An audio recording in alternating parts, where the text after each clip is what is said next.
welcome to another episode of the Cardboard Cave podcast. Sorry for all of you that we have not that we didn't provide you episodes or content in these couple of weeks. It's been kind of hectic on my side and on the guys' side due to light issues or light service issues, scheduling issues, time to sit down and edit issues, the whole 9 yards.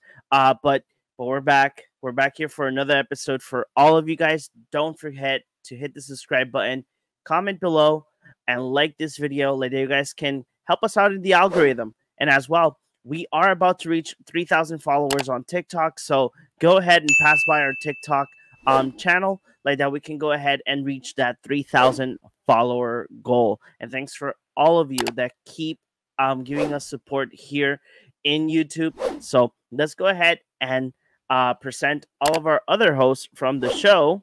And here we go. We're going to go ahead and bring in our favorite #1 director, the one and only Alejandro. Yo, what's up? All good? What's up? It's all good in the hood. Yeah, nice. Let's go. Well, a lack of sleep, but hey, it is what it is. I get you. You know, but then we're going to go ahead and as well bring in the master of the dark arts, the one and only JP. Hey, what's up? Hey, what's up, JP? How are you doing? I'm doing better. What's up? Yeah. That's awesome. That's awesome. So guys, starting off the bat, JP gave us a topic, but we're going to get to that in a second. I want to talk about something that has been going around this past month, or a couple of weeks. It's the fact that a lot of creators, especially in TikTok, are talking about it. And we ourselves as well, myself, I posted a PSA announcement on our TikTok talking about that if you guys want to be part of this show or part of any of our other programs, you know, let it be Commander Night, Commander Fan Night, let it be that you want to join our up-and-coming Discord, or you guys want to talk about Magic here in our podcast, it's just completely free. You just have to hit us up in a DM and we'll go ahead and schedule it.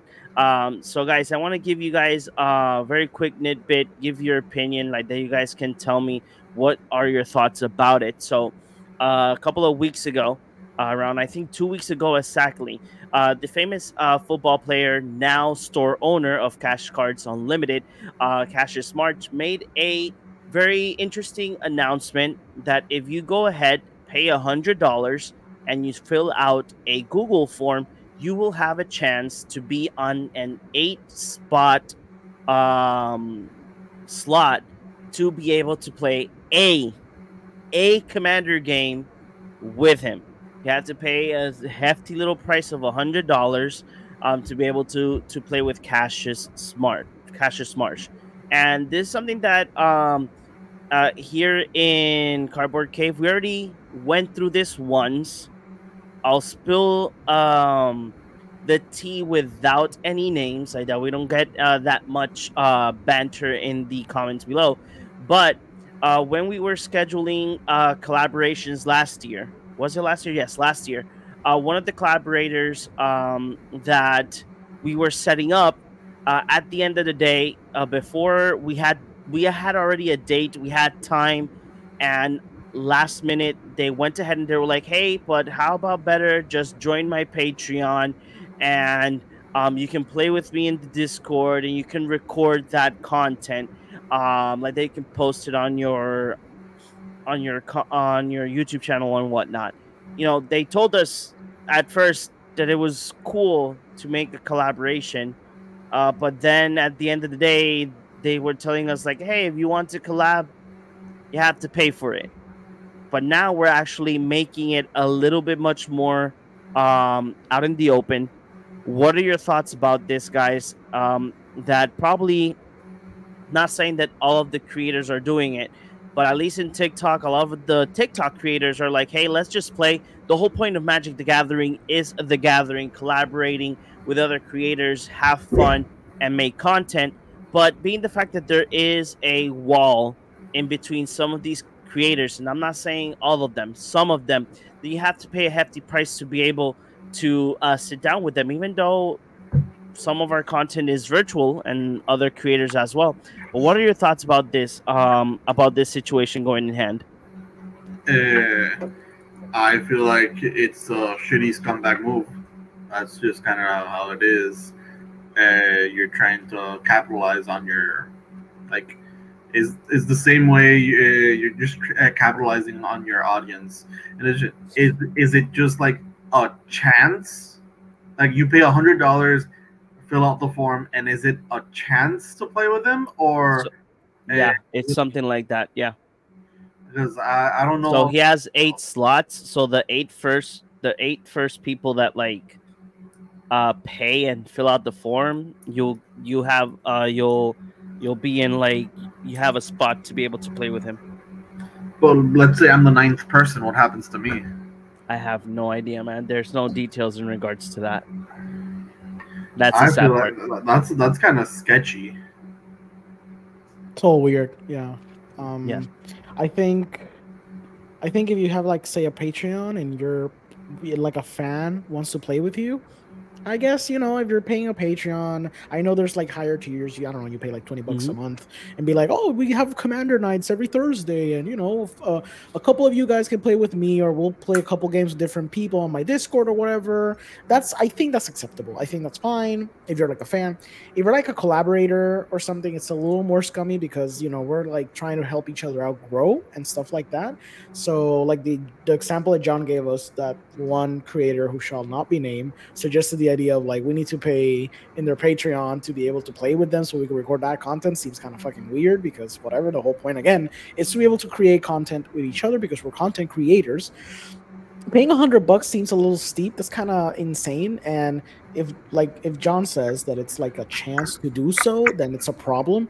If it's like an assured spot, it's still a problem only because it's so expensive. Like it's Commander, and I get it. You want to capitalize on your fame or whatever.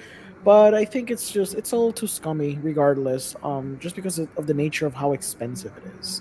Yeah, like at best I would be like, it's fine if it's like a perk in Patreon, because, you know, I know a lot of creators, if you pay like a sort of premium in their Patreon, they probably have a perk where you can talk to them on Discord or hang out with them or do whatever, and that's fine. But just paying like flat $100 to play one game with them seems kind of insane. No, yeah, a lot of people in TikTok were very open in talking about the topic, like saying the fact that you have to pay so much money to be able to play with somebody that is already famous, is already part of like the Magic the Gathering community. I really don't know if that person is sponsored by Wizard of the Coast, because I don't think that I have seen him like in promo videos or whatnot. But the TikTok community has spoken, and a lot of people are like, no, you know, we just want to play, collaborate, and have fun, because that's the whole idea. Because probably, you know, the whole idea of collaborating is to see different decks, see different play styles, enjoy, get to know people. And I think that our last collaboration that we did, we had a lot of fun, because the first deck that he played was his wife's deck, if I was not mistaken, right? The Olivia deck. Yep. You know, so it was fun, and then they killed me with double strike and poison counters, but it happens. You know, but just for instance, if you guys just want to mention it, if you guys want to collaborate with us, let it be here, let it be in TikTok. If you guys want to do like a video together, or want to join the podcast and talk about these type of topics, or you're a fan and want to play with us, we will gladly schedule a day with you and make it happen. As well, like I mentioned on TikTok, I am currently working on the Discord. It will be 100% completely free for everybody, creators and fans and community members. Like that, you guys can either play with us or schedule a collaboration or anything, or play with other people from different parts of the world. We just want you guys to have fun and have the gathering. Let it be in person or let it be virtually. So, JP, you told me about Top Deck. I heard about it. We saw a small tick again. A lot of people in TikTok. The TikTok Magic the Gathering community is pretty vocal about these things. Um, Talking about things that Top Deck is doing in regards to CDH tournaments or Commander in a whole. Can you give us the details? And can you give us the your opinion as well in the situation, and then we can go ahead and jump I in me and Orengo. I am currently looking for the exact ban list, which is the only thing I'm actually missing, because I keep looking for it. But basically, TopDeck.gg they host tournaments for Commander, and they are currently they decided they want to make like a ban list for their own tournaments. So at first, the decision, from what I have understood, was like, basically like a testing grounds. You could think of it like a rule zero. We want to unban this and ban this, shake things up, see what sticks, have a little have actual numbers to back up the justifications on things, and on why things are banned and why things are unbanned, or why things should be unbanned. And at first I was like, okay. But then the more people talked about it, the more I realized, wait. This might be a problem, because everyone keeps mentioning how CEDH and EDH should be separate formats, which contradicts the entirety of the format. CEDH is just EDH, but as optimal as possible. That's just it. It's just a mindset within EDH. You don't even have to play the best cards. As long as the mindset is there, you should be fine.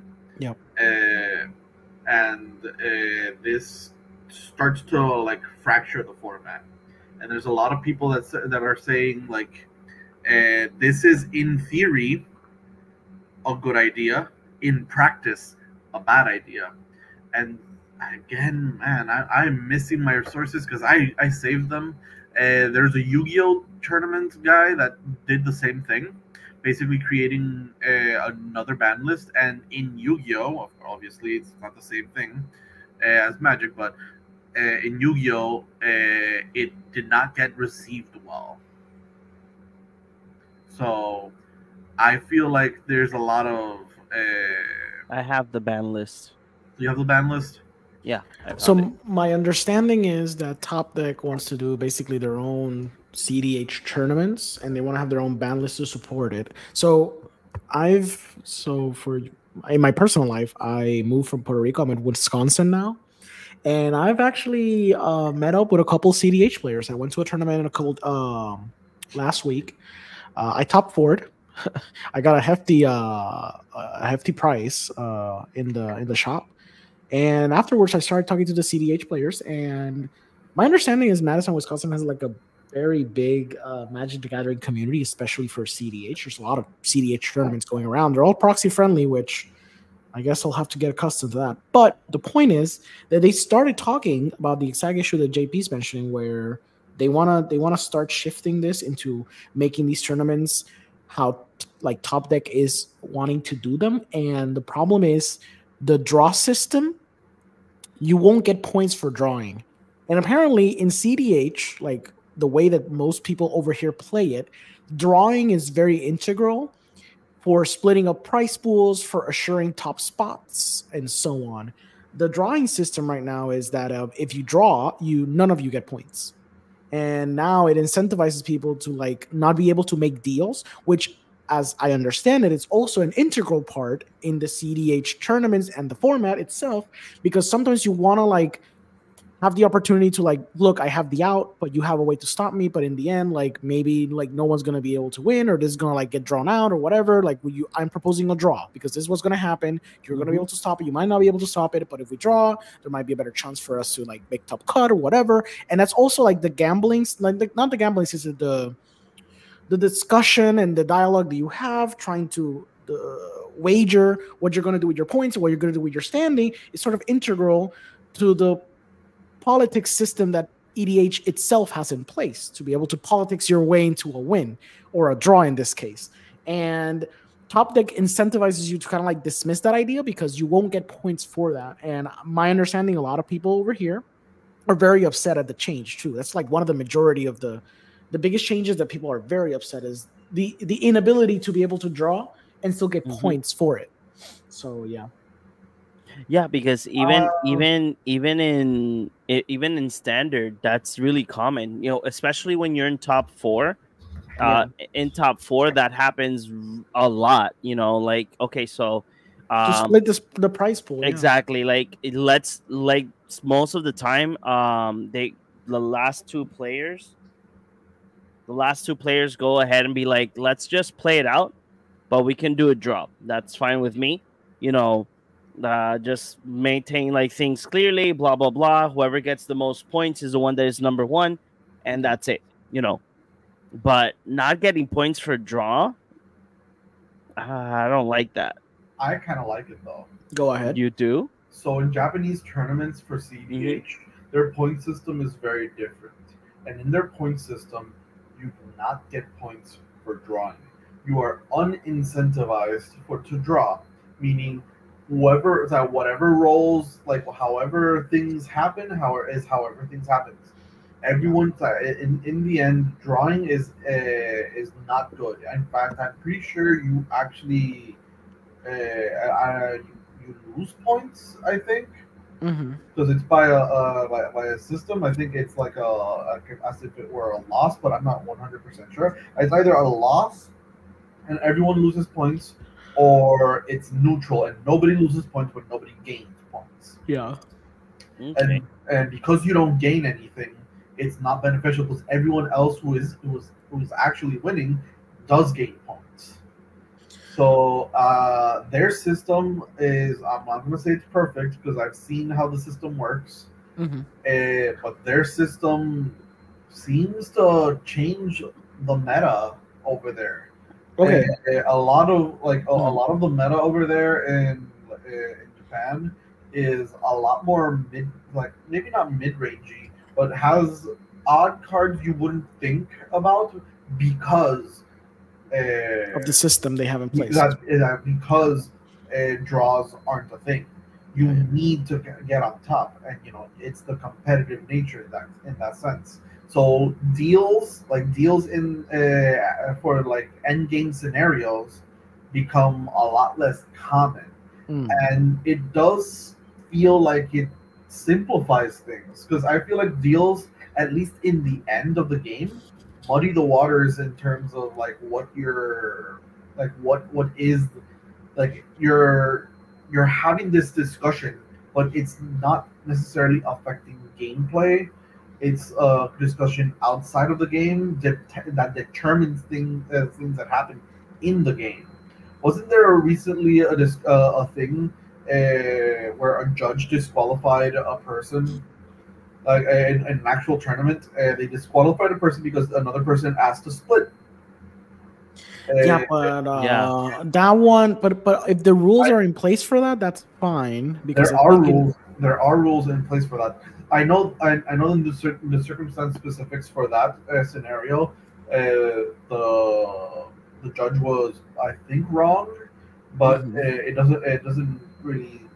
It sets a standard. Yeah. That those things aren't necessarily encouraged. Wizards of the Coast doesn't recognize Commander as a sanctioned format, so these rules are always up in the air, and until they do, this is always going to keep on being the thing. So I don't know the exact decision that can be had, but I kind of like the idea of no draws. I'm like halfway. I can understand the idea of leaving the draws out and make sure that you're not incentivized to draw, because that makes you much more inclined to like pursue your plays and make sure you go all out in the table. The reason why I do like the draw system is, again, because you're trying to, that it adds another element to the politics that you have in Commander. And also, like, to be honest, like, I went to the tournament I went to was like 14 players. We were gonna be playing for a revised Volcanic Island, but we needed a 16 player minimum, so we were just playing for credit at the store. Okay. It was, I think it was $45 each. So then the price pool was basically credit. And the first player and I think the third player were supposed to, like, if they just played all out, the first player got like $200 or 300 or $250 in credit, and I think the third player would have gotten 150 or 200 in credit. And what we did was the top four, we just decided to split it because it's just easier. We would have taken like an hour and a half more to play. And we wanted to leave. And I guess for tournaments that are like the size of 14 people, I think it's acceptable to just split like story credit. Yeah. I do think, however, if you're doing like a massive CDH tournament with 500 people, I do think that perhaps you should not have an incentive for drawing, because it's going to create horrible standings. Everyone's going to be drawing like crazy, and people who are already winning like the first 2 or 3 rounds, they're going to keep drawing because they don't want to lose their standing. So another thing I want to add to that, since you mentioned standings, recently, past few months, there's another guy that went to a tournament and he won his first round.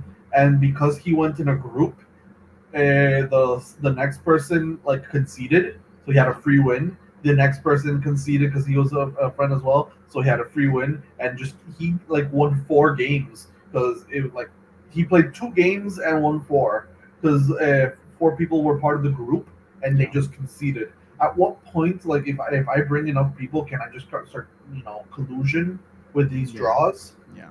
Okay. So this benefits us. Let's just all draw. Yeah, that's true. Yeah, and that, I think that's when you get kind of like into scummy territory for sure. Definitely, it becomes a problem because the social aspect of the game is viable and is integral to the game, but also in end game scenarios, it can be a problem. True. Agree. Yeah, I agree with both of you. In regards to the situation in hand, one of the things that that at least that JP and I saw, like in one of the TikTok videos that with the TikTok video that we saw, it's like at the end of the day, whoever's behind the tournament will put their rules.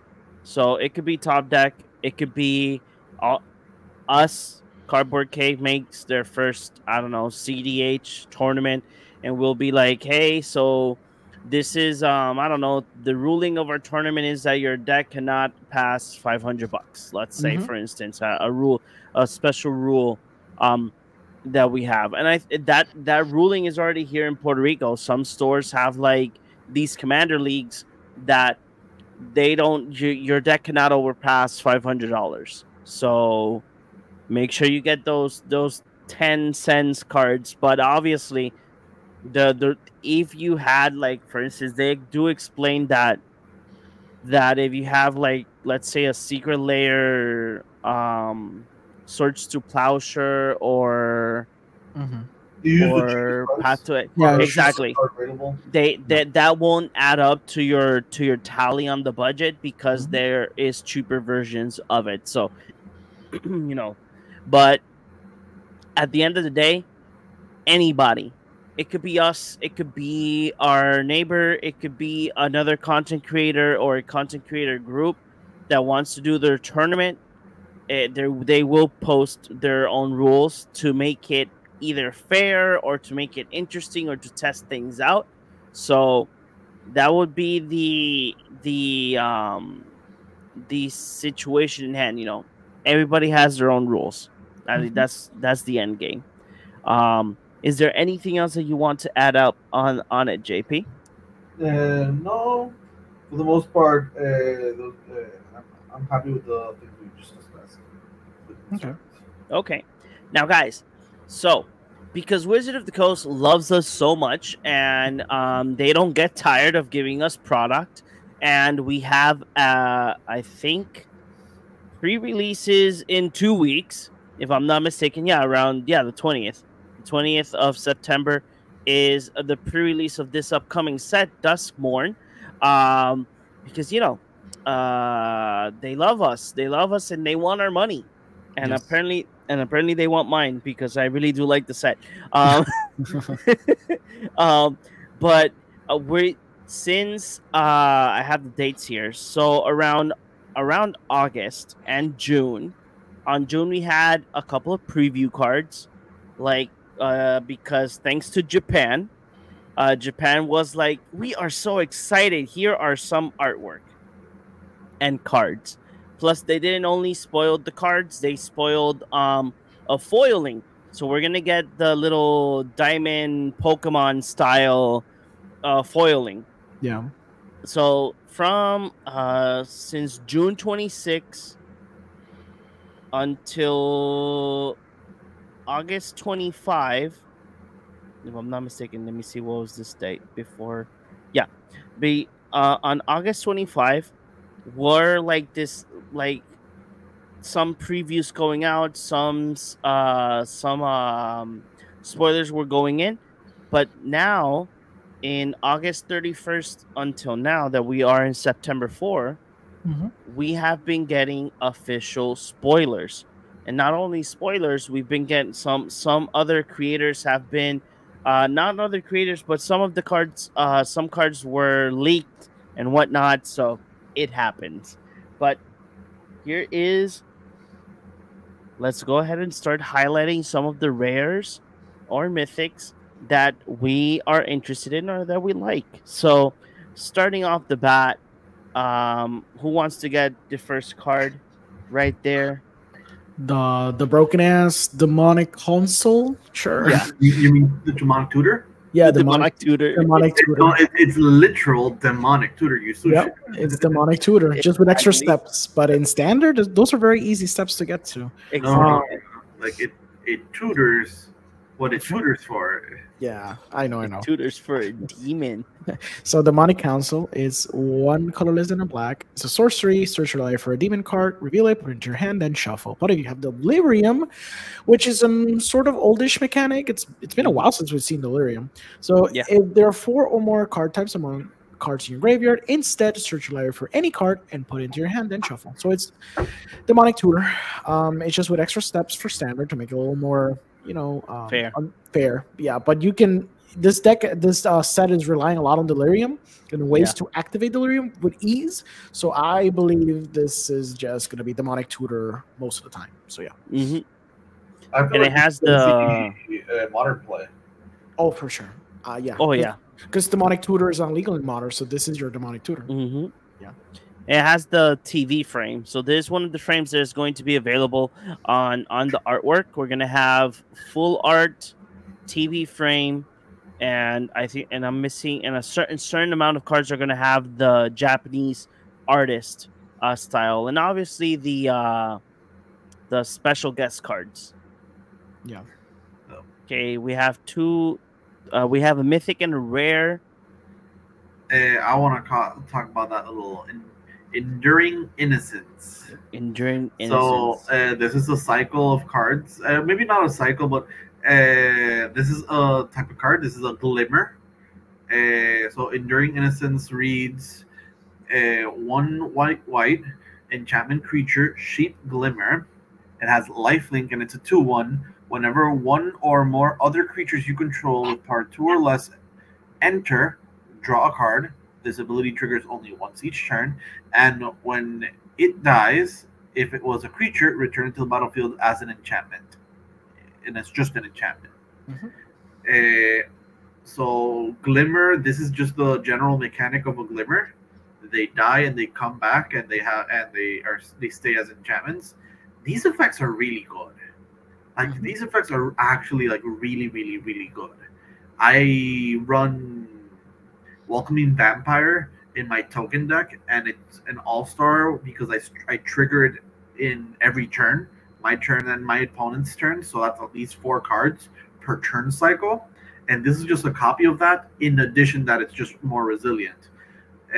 Welcoming Vampire just happens to be 2/3, which is a better body, and with flying. But this just comes back as an enchantment anyways, so this is more resilient. And a lot of these effects for Glimmer creatures are effects we've already seen on the other cards, so they played it a bit safe. But it's really cool. So I'm excited for these cards. Yeah, one of the other cards that we have here is a new mechanic that is coming in. That is enchantment rooms, or that you may cast either of the halves that door unlocks, or on the battlefield as a sorcery. You may pay the mana cost of a locked door to unlock it. So if I'm not, so basically you can pay one and pay the other one later, or pay them both. Yes. So when you cast it on from which either side you want, sort of like a split card. Except then when it comes to the field, because it's an enchantment, you can unlock it at sorcery speed whenever you wish. So you can cast it for the expensive side first and then unlock the other room, or you can cast it usually for the cheaper side and then pay the mana maybe on a later turn for the more expensive side. And it's usually complementary effects. One of them is usually like a type of emblem effect, and the other one is sort of like a more immediate effect. Most of them have that type of ability. And if they're not like emblem effect and immediate effect, generally speaking, you can see a trend where the more expensive effect is the stronger effect, but the cheaper effect only does something when you unlock it. Yes, true. So you pay for an expensive enchantment, and then use the cheaper effect for a more immediate effect. So it's very modal. Yeah. For instance, for this card, that's the reason why I wanted to mention that we have a new mechanic. Is we have the first side is 1 and white doll maker shop that says whenever one or more non-toy creatures you control attack a player, create a 1/1 white toy artifact creature token. That's for 2 mana.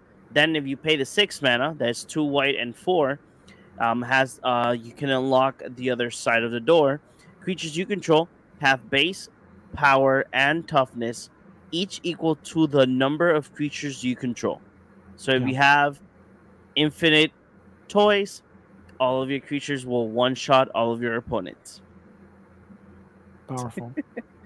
And then here is what I mentioned. We have the borderless or extended art, and then we have the Japanese collaboration artwork, and the regular one. I think that there's one missing still. I think that this one has the TV version. I don't think the TV versions are reserved for horror cards. Oh, okay. For any of the demonic cards, for the survivors and the glimmers specifically, they don't have that type of card. Okay. Then here we got a couple of mythics and a couple of new artworks as well. Are you guys interested in talking about any of these mythics? Kaito is interesting as they keep trying to push him into like playable status, because I don't think a single Kaito has been like properly playable. Yeah. So we got Kaito, Bane of Nightmares, 2 blue and a black. He has ninjutsu for 1 blue and a black. During your turn, he is a 3/4 ninja with hexproof.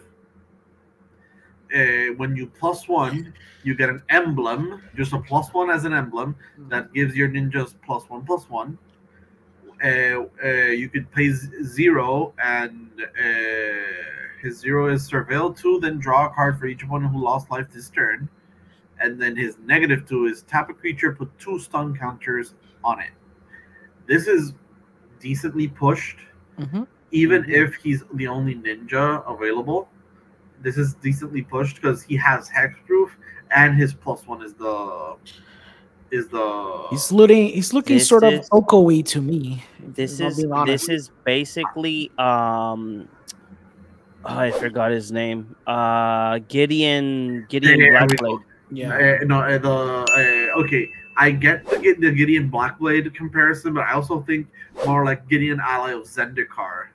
Okay. Back when he was illegal, he was in every white deck because you could just make emblems and make emblems and make emblems, and eventually your 1/1 is a 4/4, and it's kind of really difficult to handle so many like small creatures that get way too big.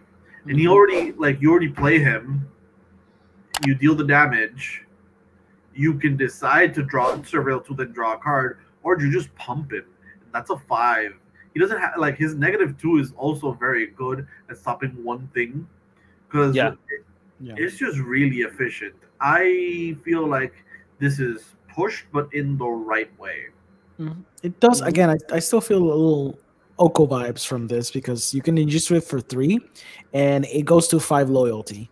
So it's a little push. Like it'll survive a turn, so you'll definitely be able to use that emblem next turn, and you'll probably get another emblem out of it. So we're talking about a 3/4. The other turn it can hit for 5/6 theoretically. That seems kind of good. Yeah. Yeah.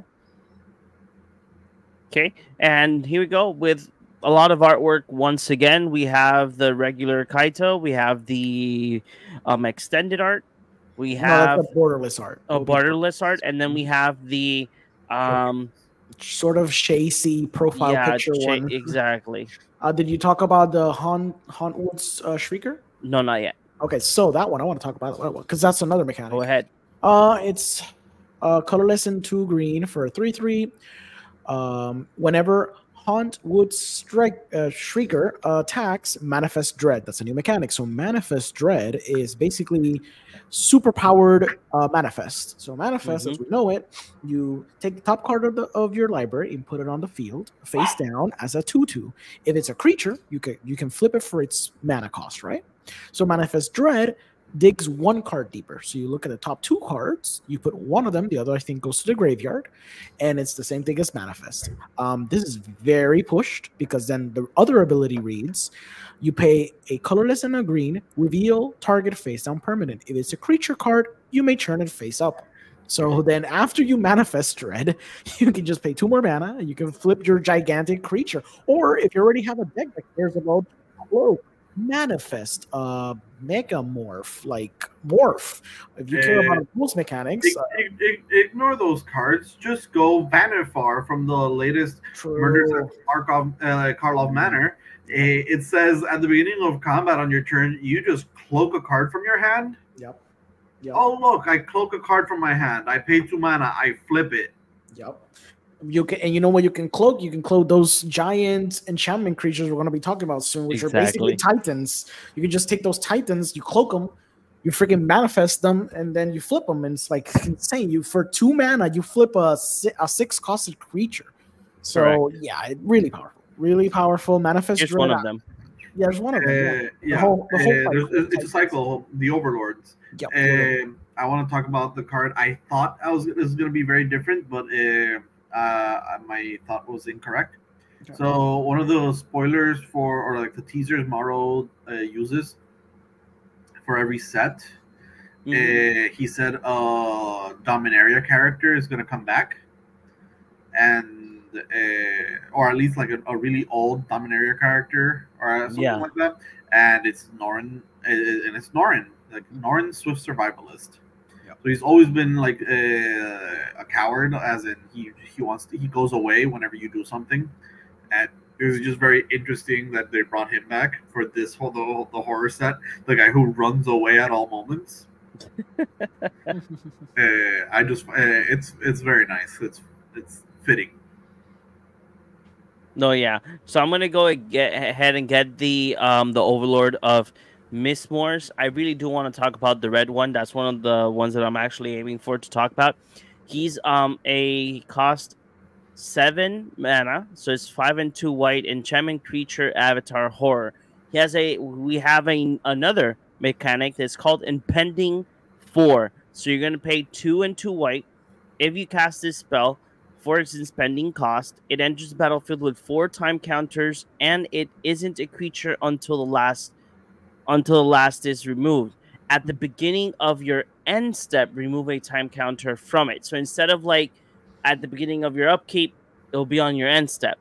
Now, he's a 6/6, and he has the following ETB.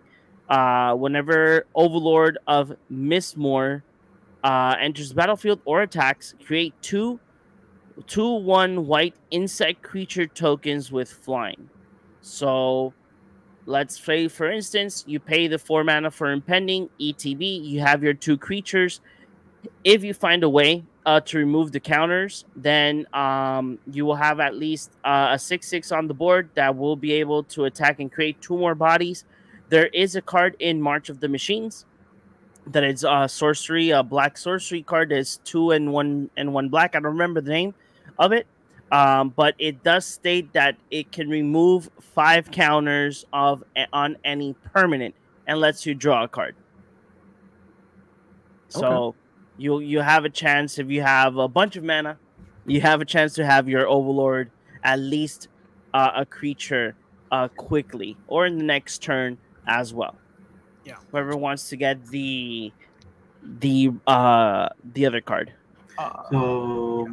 Peer past the veil, 2 red-green. It's an instant. Discard your hand and draw X card to X the number of card types among cards in your graveyard. So generally speaking, it leads to the delirium of things, and you're probably going to be drawing like at least 4 cards. So 4 mana, 4 cards is pretty decent. In Gruul colors, definitely. Yeah. Yeah. Instant speed. Yeah, instant speed too. Mhm. So yeah, it's cool. It's cool. It's cool. Yeah. There's a card right there. Yeah, there's a couple of good cards there. So, Yeah. there's 2 cards actually. There's several cards. Mhm. This whole page on these cards they're all good. They're very interesting. Yeah. So anyone want to take I'll do Razor King Needlehead. 2 red for a 2/2. He has first strike during your turn. Whenever an opponent draws a card, it deals 1 damage to them. So Look at that. This intensifies drawing combo builds. Infinite. It's what Orcish Bowmaster should have been. Yes, it's a fair Orcish Bowmaster. Now in a Rakdos build, you can run both, and you're gonna make your opponent go crazy. Also, Yes. It's a 2 mana 2/2, and it hates on things. So it's a hate bear. It's an actual hate bear. It's been a while since we had a proper hate bear. I'm not counting Modern Horizons because we got the hate bear. Yeah. But split up is amazing. Yes. So 1 white, choose 1, destroy all tapped creature or destroy all untapped creatures.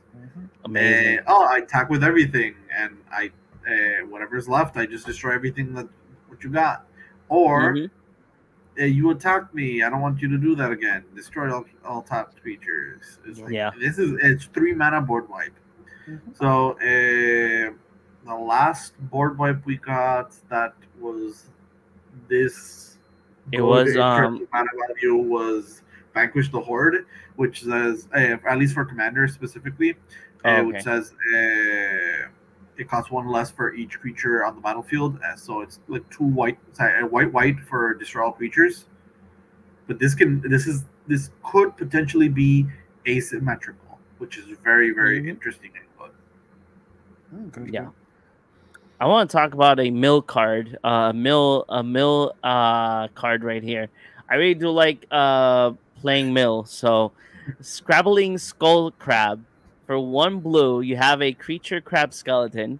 It has Eerie. Whenever an enchantment you control enters the battle, and whenever you fully unlock a room, target player mills 2 cards. It's a 0/3. I like it. Just the idea, the fact that in the Brewbrack Commander runs so many enchantments. This card, bonkers. Love it. There's a total of now 3 crabs, if I'm not mistaken, that mills you cards. Yes. the other card, the Unwanted remake. Unwanted remake. Do you like it? yeah. Yes. So Yeah, the reason I love it. the reason I like it is because it's the third best one. So you obviously Swords to Plowshares is king. Yes. Then Path to Exile, and Yeah. then this. The reason I was on the fence because Path to Exile is very much comparable to this, and the reason being,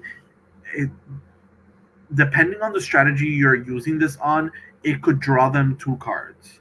If you make someone manifest dread and they get a card they want in the graveyard or something they don't care about, you get them ahead in cards. You get them ahead in the with what they can be doing with the creature. You don't know what you're getting either. Path to Exile gets them ahead on mana, but sometimes depending on the format, basics are more of a luxury than at least in the formats where Path to Exile is legal. Yeah. Basics have been they get run more in Modern depending on what deck is more prominent and whether that deck has Blood Moon in the sideboard. For the most part, Path to Exile can be just a 1 mana unconditional removal when people don't run, like especially in these 4 color lists that keep popping up recently because of how mana is getting better and better and better. So this is like the third best. I don't know. Feel like Path to Exile is better. Okay, so I guess maybe it's the third best. I would have to like think for a second what's kind of better than this. There's 2 factors I don't like. I don't like that it's only destroy instead of exile. If it would have been exile, I think the downside of being able to basically dig 2 cards deep for the opponent wouldn't be as bad. But you could also use it on your own creatures. And I understand that's the versatility of it is the best versatile one, because if you're really desperate, you can destroy something that the opponent has and you'll hopefully not get unlucky with the manifest card that they get. But the upside is that you can manifest your own cards and you can get more value out of this for sure. So the versatility is there, but I feel like the surveil lands are legal in standard as well, so you could set up a bit. Sure, but yeah, sure. If there's some type of like manifest deck where you can abuse this, like you blow up like a token and then you get like a 6/6 out of this, then sure, definitely I can see it. But and again, like in a pinch, you can use it to destroy something the opponent has. So the versatility is there. I wish that it would have just said exile. I know maybe that's too much, but if it would have said exile, everything would be perfect on this card. Okay. Do you guys want to talk about the Jolly Balloon Man? I'll just cover it real quick. So the Jolly Balloon Man, 1 red white, 1/4 haste, legendary creature, human clown. 1 tap, create a token that's a copy of another target creature you control, except it's a 1/1 red balloon creature in addition to its other colors and types, and it has flying and haste. Sacrifice it at the beginning of the next end step. Activate only as a sorcery. The only reason I kind of want to cover this is because it kind of goes pretty decently with Village Bellringer. When it enters, you untap all creatures you control. If you can find a way to start making mana, then you can start making a bunch of Village Bellringers. Otherwise, you could start sacrificing them for mana with cards like Ashnod's Altar and go off that way. And he's blowing heads up, by the way. Those balloons are heads. And that's kind of creepy when I realized, it's like, oh, wow, those are heads, and they did pop. Wizard of the Coast said in this set, we're gonna do the weirdest and most creepiest art of them all. Definitely. Okay, here we go. You kind of have to cover. I chose the art for the cover right now. So, Valgavoth Terror Eater. So, Valgavoth is 6. Give me a bit. I'm trying to. 6. Black. Legendary creature, Elder Demon, lifelink, flying. Ward, sacrifice 3 non-land permanents. If a card you didn't control will be put into an opponent's graveyard from anywhere, exile it instead. During your turn, you may play cards exile with Valgavoth. If you cast a spell this way, pay life equal to its mana value rather than pay its mana cost. And it has several arts. This is really stupid strong, but it's also 9 mana for a 9/9. Yeah. Well, thank God it has a good payoff. Yeah, thank God it does. So the other card that we have here is Valgavoth's Lair. It's an enchantment land that has hexproof. When it enters the battlefield tapped. As it enters, choose a color, and whichever color you choose is the mana source that is going to provide to you, depending on the color you choose. But my only question is, layers exist as a subtype, As a land. as a land subtype. Why isn't this a layer? I don't know. Maybe it's just for the title. Yeah. Oh yeah. Why is it like a subtype layer? Yeah. Yeah. I see what you mean. I don't know. Maybe flavor fail. Mm-hmm. Yeah.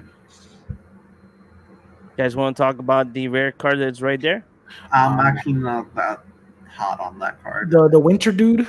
Yeah, Winter Dude. Winter Dude is okay. So he's a 3/4. He's a colorless, black, red, green. Ward 2 at the beginning of your upkeep. Each player draws 2 cards, so it's sort of like a group hug type of mechanic. And then if it has Delirium, so as long as there's 3 or more card types among cards in your graveyard, each opponent's maximum hand size is equal to 7 minus the number of those card types. It's more of a commander thing. Yeah. Like it incentivizes you to do like a build around deck where you're like making everyone draw like a crazy, and then you discard a bunch quickly and then screw everyone over while they're drawing a bunch of cards. But yeah, like in terms of standard, I don't think you'll see anybody. Mm-hmm. Okay, moving. I think these are the final cards. So we have Tivar and Zimone. The Winter Guide is once again there. Who wants to cover what? Zimone, all questioning, 1 green, blue, 1/1 legendary creature, human wizard. At the beginning of your end step, if a land entered the battlefield under your control this turn, and you control the prime number of lands, create Primo, the Indivisible, a legendary 0/0 green and blue fractal creature token, then put that many +1 counters on it. Note that 1 is not a prime number. Yes. Most people, I don't know if how many people are going to have 1 land and Zimone out in play, but 1 is not a prime number. Yep. It's 2, 3, 5, like the reminder text says it. 2, 3, 5, 7, 11, 13, 17, 19, 23, 29, and 31. Yep. There are no more prime numbers above 31. So everyone knows that you should just be running 31 lands in a Zimone deck. There you go. Yeah. It's only good in Commander. It's a cute little play. I feel like it's actually pretty decent in It's cute. The problem is it's a legendary token. If it wasn't, that would be slightly I think that's better. No, how is it better? Because it replaces itself? Yeah. It basically has vigilance. I attack you with it. Okay. Then end step, I already played the land. I get a new one, and it's untapped. But it checks. So the problem so there's a couple of problems with this freaking card. First of all, it's at the end step. It should have just been landfall. Like landfall, it checks. Oh, you have that amount of cards? Cool. I get to make a freaking fractal. Okay. It shouldn't have been a legendary. It should just be stupid fractals, because that's already a mechanic they established in Strixhaven. The fractal count tokens, and then it should be that every time, because of landfall, if you have a prime number when you're doing the landfall trigger, it activates. You get to have multiples, and none of the shenanigan of like, oh, at the end step you get 1 and then it replaces. No, it's too slow. Like it's obviously designed for Commander, but it's too janky. Like push it a bit. Like how crazy can you go with the freaking fractals? And if you go crazy, that's fun too. It's a weird Simic that's sort of aggro-y and tokeny. That's kind of cool. Why not push it further? The reason I kind of like it as for standard, it's because it's a 3 mana 4/4. And divided in 2 bodies. You play a land, you play this, End step, oh look, I did play a land this turn, and I have 3 lands. I make a 3/3. Okay, 3 mana. You cast it. Oh, before you go to your end step, shock. I don't know. I guess, yeah, sure. No problem. That's why I'm like, I'm not too sold on this card. I mean, who knows? Maybe like you're saying, maybe it'll see play because you go to 3 mana, then you go to 5 and 7. That might be achievable in a standard game. I could see that happening.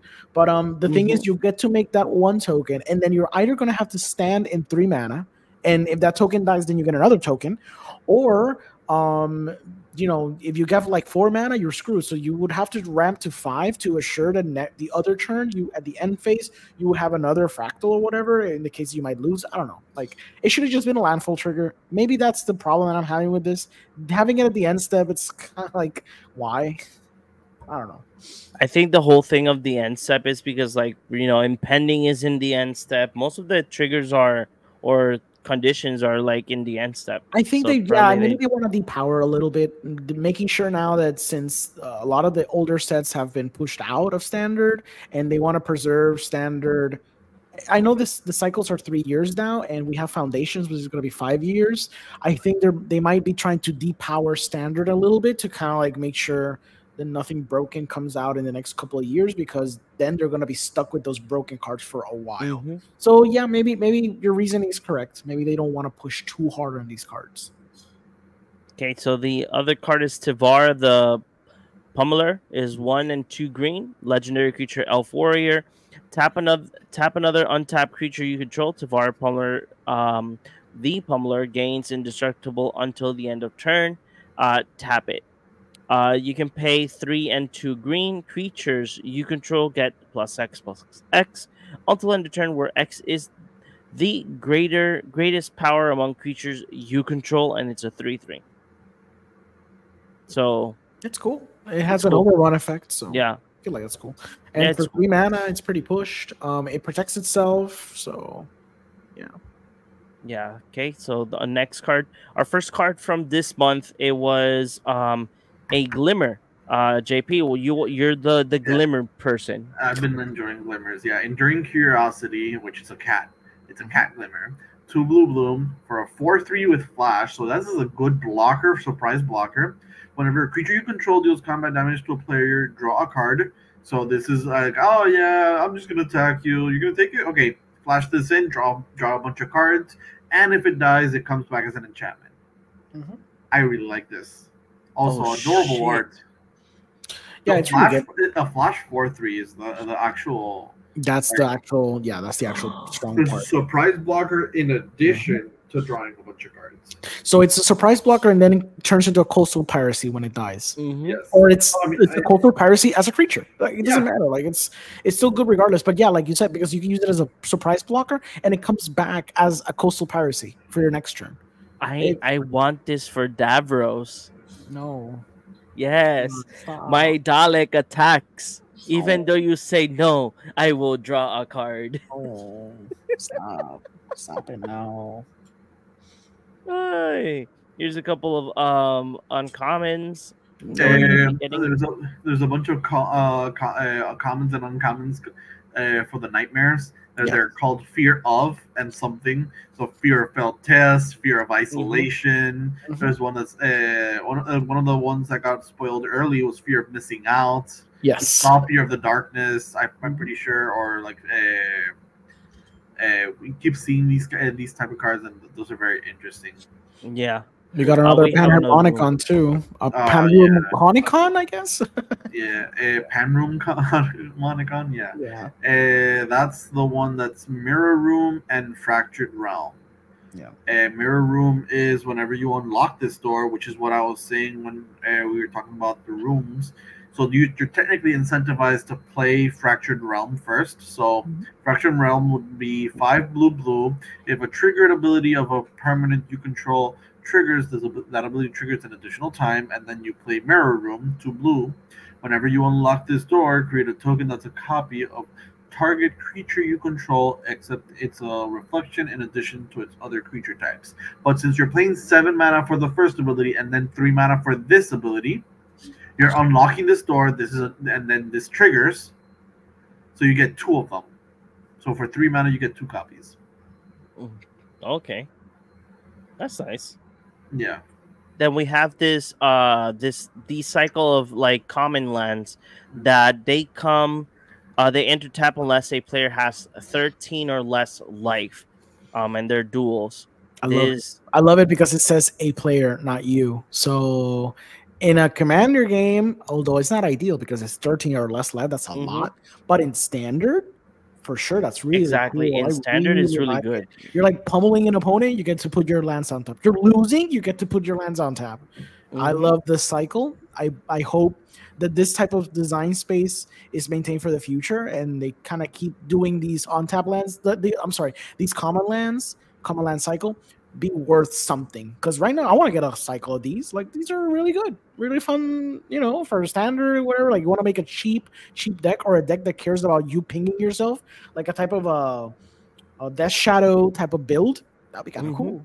In addition to that, it kind of reduces, in a way, it reduces the non-games where you get a tap land when you need an untap land right in the clutch moment where you could have just, won the game or come back from losing position and having that land enter untapped. That's pretty good. That's pretty for no good. cost, basically. Exactly. Other than, It's great. Winning or losing. It's really good. Honestly, I love it. I love it. Also, in addition to the fact that it's 13 life, that's 7 lives less than your starting life total for a 60 card constructed format. That's pretty. That's actually quite reasonable. It is. Yep. 10 life is like half your life. That's 13. 3 life is a bolt. That's actually quite reasonable. Yeah. Any interest in the undead sprinter? Nope. Go on. He loves to sprint. Here's enduring curiosity in the other art form. That one is extended, actually. Is extended? Yeah. Because the same art. Okay. So that's the okay. Yeah. Okay, more here's Tavar once again in different artwork. And here is my buddy. Your buddy. My you talked about it. My buddy. I made a whole TikTok video in regards to this card. Yeah. I love the art. Oh no, I love the artwork. I love the basic, the normal art, and this one as well. Obviously, I love the Japanese one, the collaboration one. I love it more. If it brings more fear than the OG one. I do want to say, if any of you have seen Howl's Moving Castle, I don't know why that face reminds me of the castle. Right. I definitely see it. I definitely see it. Yeah. Okay, so this card, give me 1 second. So he's Overlord of Boiler Bilge. Enchantment creature avatar horror has impending 4 once again. For 2 colorless and 2 red. He's a 6 CMC, 2 red and 4. That whenever he enters the battlefield or attacks, it deals 4 damage to any target, and it's a 5/5. If you guys pass by our TikTok video, I do make a comparison of this card with Glorybringer, because back in when Omket was part of the standard sets, Glorybringer was that card that was your finisher card. It was a 5 CMC dragon that has haste. It was I think he was not a 5/5. I think he was a 4/4. If I'm not mistaken.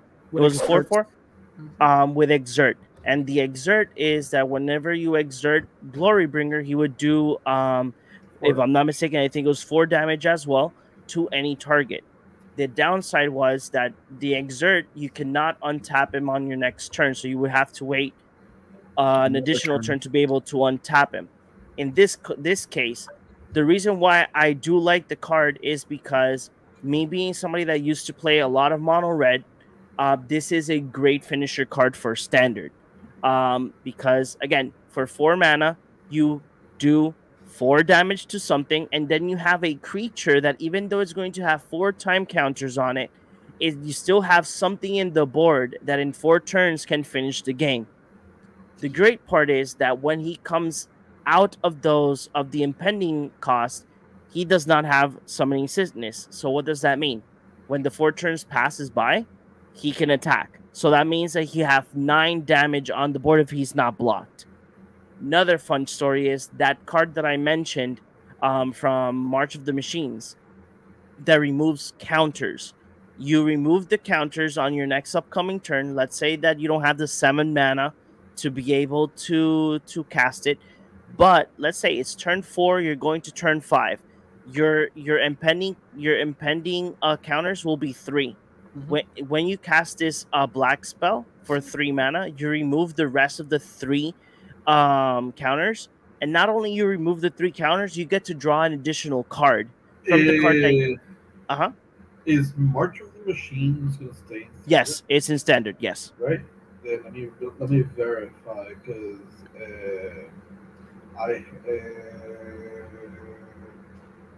the Glissa, one of the Glissas removes counters. I think it's cycled out. March of the Machines is. I'll check right now. I feel like March of the Machines right there. Okay, cool.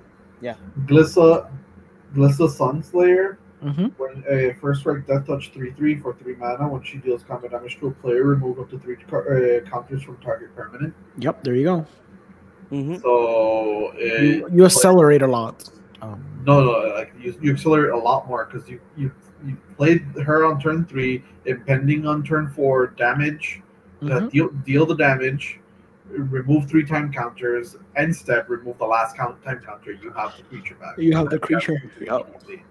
That's actually quite strong. Very strong. Also, another app comparison would be Inferno Titan. So Inferno Titan was 6 mana, 6/6, and you deal 3 damage when I think it enters the battlefield and attacks. Divided as you choose. Divided as you choose. So it has some upside and downside. So this new card, you have 1 less power, but then you have 1 more damage, but it's damage to 1 single target. So you lose some, you get some. But the cool thing is that since it's an enchantment, you get that initial early damage, and then later on, if you have something like an accelerator, like you were saying, JP, you get this very quickly out on the board. You start shooting 4 damage every time. So the card is called Render Inert. Is 2/1 black sorcery. Remove up to 5 counters from target permanent. Draw a card. It's a sorcery. That sounds cool. You know, so that's why I would say that this card, I like it because it's a finisher. You know, it's a card that probably you might play in your mono red deck or in your Rakdos deck. You might play no more than 2 if you're going to be playing this Overlord. If you're playing more than if you're playing the whole set or 3, that is too risky.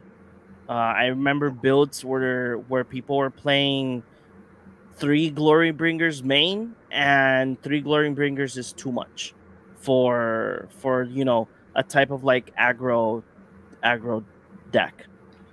So that will be my take for the Overlord. If you don't like it, comment below. Okay. So next card is the Meat Hook Massacre 2. It's a sequel. Wow. XX black, so 4 black pips for legendary enchantment. When Meat Hook Massacre 2 enters, each player sacrifices X creatures. Whenever a creature you control dies, you may pay 3 life. If you do, return that card to under your control with a finality counter on it. Whenever a creature an opponent controls dies, they may pay 3 life. If they don't, return that card under your control with a finality counter on it. Stupid. This is so good because you can just pay the 4 mana and destroy. Like, you can pay 4 mana, have this in play, and then when someone plays, when there's something dies, they need to pay the life. Exactly. Or you get it. It's crazy. Or you can play Mid Hook Massacre 1, and then you board wipe after you played this one. Oh yeah. And the fact that it's in black, the fact that if you play it in Commander, there's so many ways that you can make so much black mana. Bro, you put this on the field, you do a board wipe. Someone has like 5 creatures. They need to pay 15 life so you don't get anything. Oh man, yeah. That's just crazy. Like it's so pushed. So pushed. Yet it's also more balanced than True, it is way less abusable than Meat Hook Massacre 1. Yes, the sequel is a little weak, but it makes up for it in a lot of splashy design. I am so intrigued that there's 2 of the same artwork It's probably But the numbers are different. Yes. 293.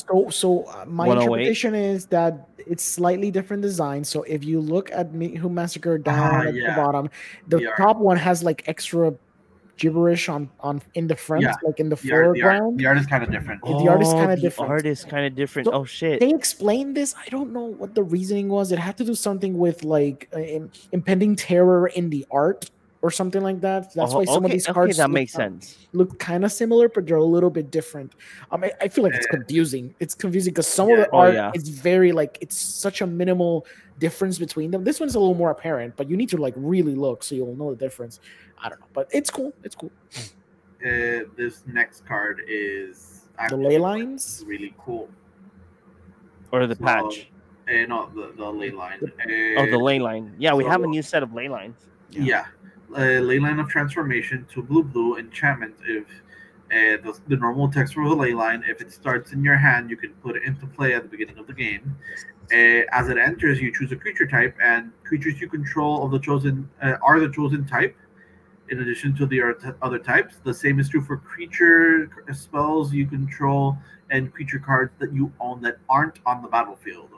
So this is interesting for standard for demonic for the demonic tutor, because you can search for a demon card, and then any creature card in your deck is a demon card.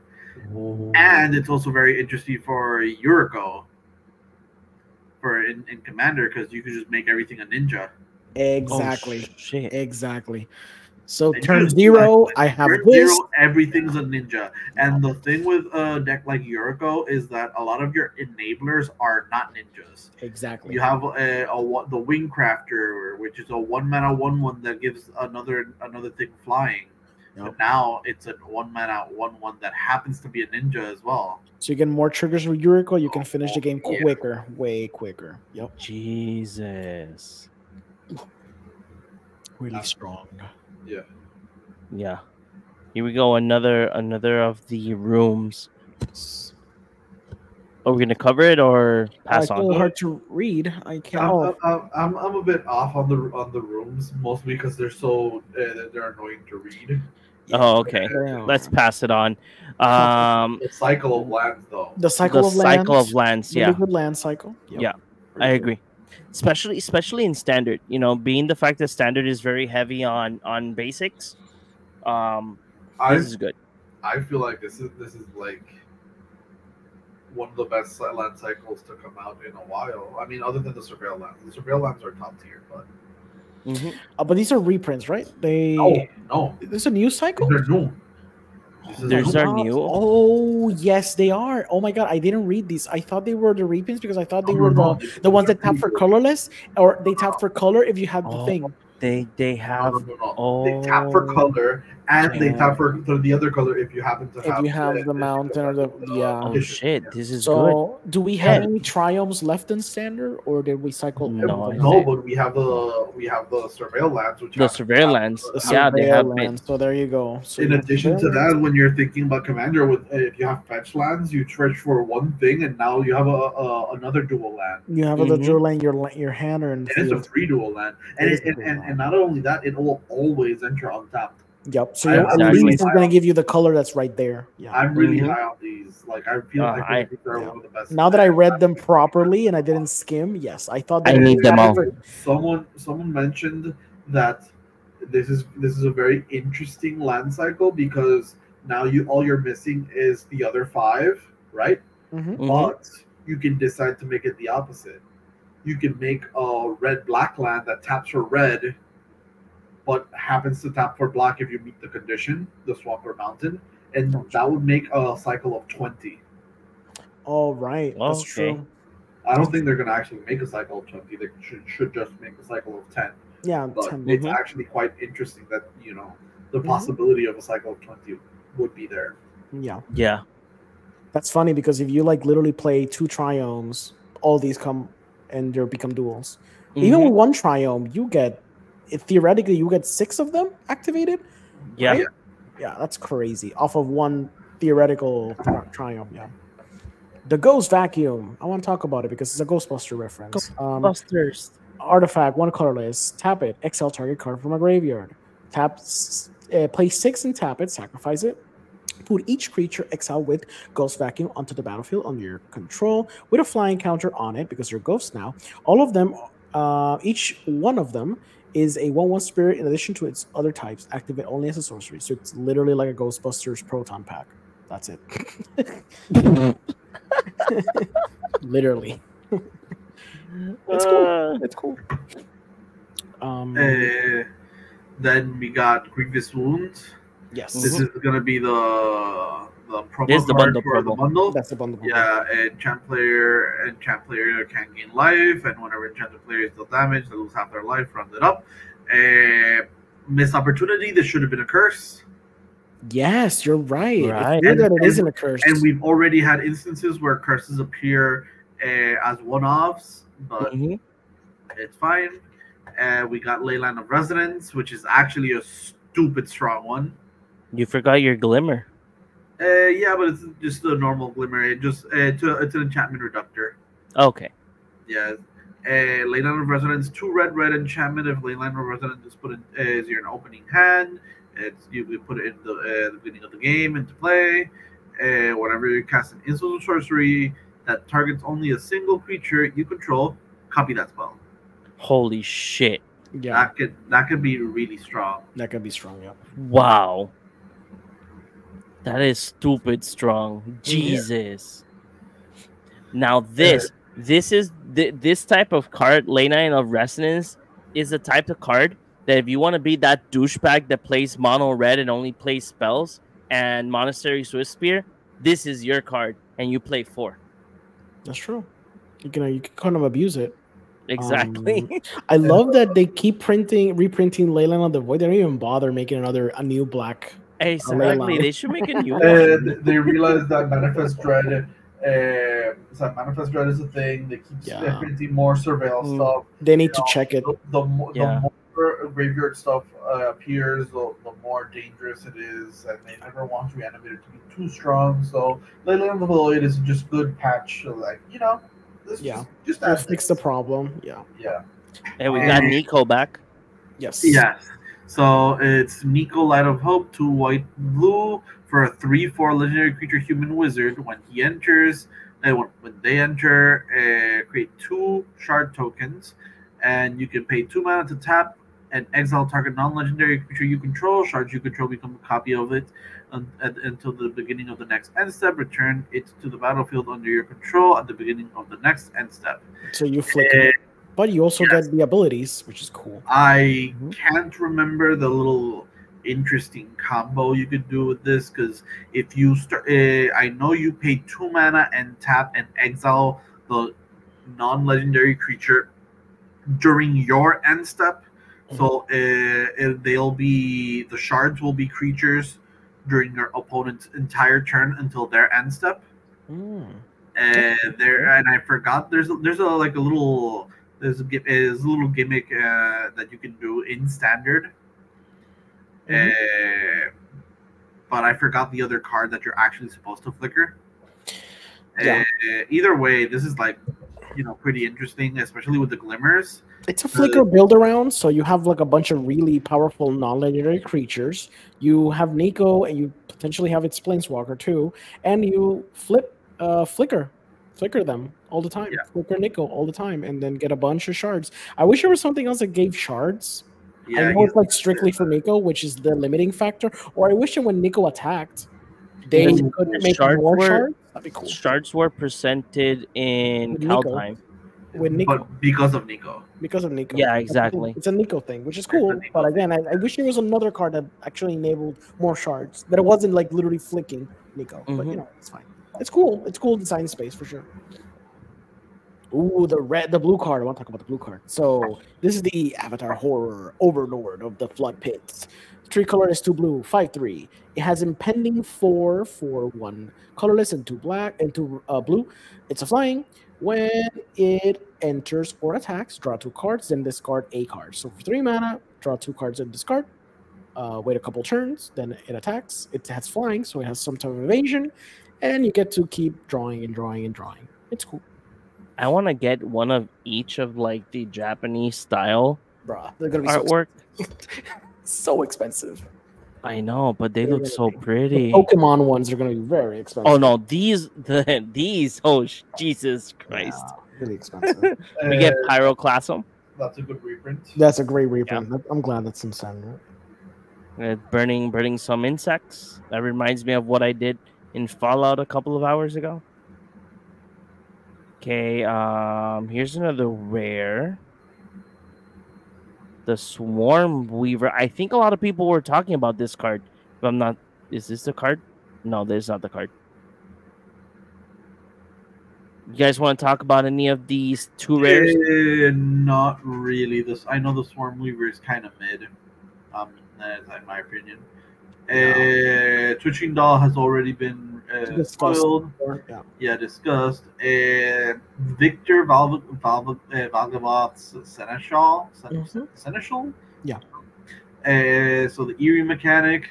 So whenever an enchantment you control or whenever you unlock a room, Surveil 2, if this is the first time this ability has resolved. If this is the second time, each opponent discards a card, and if it's the third time, reanimate something with a finality counter. So in theory, you have to play this, and cast without a finality counter, just reanimate something. Yeah, reanimate. So you need to play this, and then play a completely new room. You play the room that triggers. Then it unlocks. You'll trigger second time. If you pay the extra mana, you unlock the other door, and then you get 3 abilities in one turn. So it's doable. It's definitely more doable than a lot of the other legendary. I feel like it's not that doable for the third ability. It's theoretically doable. I think. Yeah. But you can pull out all those. I feel like rooms are way too expensive to start unlocking. You need so much mana to play a room, play another, like play an enchantment, unlock a door, or play 3 enchantments. Definitely. I think it's much easier to just have Victor in like an Enchantment Matters deck and just like cast enchantments and that's it. I think it's way more. Yeah. And the one these are the final cards. Edge Shredder. Yeah, go ahead. Yeah, so, that's the one I was saying. Whenever one or more lands are put into their graveyard from your library, put them onto the battlefield tapped. Oh look, I have a Hedron Crab. I play a land. I'm gonna mill myself 3 cards. Oh look, a land. It's gonna enter play. Tap. Oh look, I'm gonna mill myself cards. Oh look, another land. Oh look, I mill my deck. Oh look, I happen to have Narcomoeba in my deck. All four of them go into play. Oh look, because all 4 of those go into play, in my end step, I'm gonna reanimate 4 prized amalgams. Oh look, I had 4 creeping chills in my deck. That's 12 life, 12 life total swing, just because I milled my deck. And that's just obviously dredge cards. If you happen to add a Eldrazi Titan into play or something, you start looping your deck. At what point, if you have a way to put something back into land back into your library, it's like you loop it infinitely. I don't know what you can do with that. But Narcomoeba, Prized Amalgams, Creeping Chill, that's quite a big board. Yeah. I like the idea of this, and then people mentioned, hey, doesn't this go hard on the Gitrog monster? And the Gitrog monster hasn't gotten that deck hasn't gotten a good card in a bit. And this is like crazy in that. Yeah, I agree. So these are the cards that have been spoiled. We have the upcoming set. We can discuss the commander decks when they're fully. Yeah, so they're fully revealed because they revealed the face cards, and overall, I think Animatu is the cool one. Everything else seems a little lackluster. Valvagoth is also really cool. Yeah, he's cool. Yeah, but yeah, they're obviously it's for standard, like it's standard commander decks, so they're not as push as the yearly commander ones that they do, or like the Commander Masters one or whatever. So I also feel like you mentioned the Aminato one, that's actually like really good. So when we get to discuss them, talk about all the little nice tricks we can. Oh yeah, no, that's the one that I like the most. Definitely the miracle mechanic with that is very, very good. No, definitely. Yeah. Well, we will do for all of our viewers and or listeners. If you guys go ahead and set your phone or your or put your headphones, like they can listen to to us talk about Magic. What we'll do for the next episode is that we're going to go ahead. If the set is fully 100% spoiled, we'll do our top 3 cards, and what we'll do is that we'll talk about the other cards that we didn't get to speak of today. That is the special guest cards and as well the commander decks, but the commander decks have not yet been fully spoiled. So, Yeah. but we will get to those cards as well. We just wanted to make sure that all of you get the information for the cards that have been spoiled now. Now, guys, what do you guys think about this set, at least in its state right now? I like the set a lot, but I'm also very conflicted on how the art is presented and how some of the cards are presented. There's a card that's like a human survivor cheerleader, and it's literally just a cheerleader, and it feels like very weird to see in a Magic the Gathering in lore in set. I feel like it's too close to where to like it feels kind of secret Larry. Okay. So I like the normal art of cards. Some of the borderless and like TV case arts are a bit weird and they're too close to where I would like them to be in terms of a fantasy game. But I like that they're experimenting a lot because they'll see what works and what doesn't. Because this set has a lot of alternate arts. Mm-hmm. Yeah, it does. So It does. How about you, Morengo? So I mean, I think it's cool. It's a cool set. I'm not hyped on any specific card. This is mostly if we kind of distill it, it feels like a sort of a Theros deck because it cares a lot about enchantments. I don't care a lot about enchantments. So it's not like a set that I'm like going crazy over. For standard, there's a lot of good stuff that's gonna come into standard. It's gonna play a big part in creating new decks and new builds. The rooms are interesting because of their anthem abilities. That's kind of cool. But overall, like this set is sort of geared towards me because it's geared towards movie fans. But I feel like I'm not that invested in it. In terms of like the horror tropes and whatever, they're kind of cool, but they're very obvious. It feels more like if you're playing the house. What was the board game? House on Haunted Hill or Haunted Hill House? It feels like that board game, like literally, because it goes with all those tropes. Which in and of itself, the board game is a trope of the classical horror movies.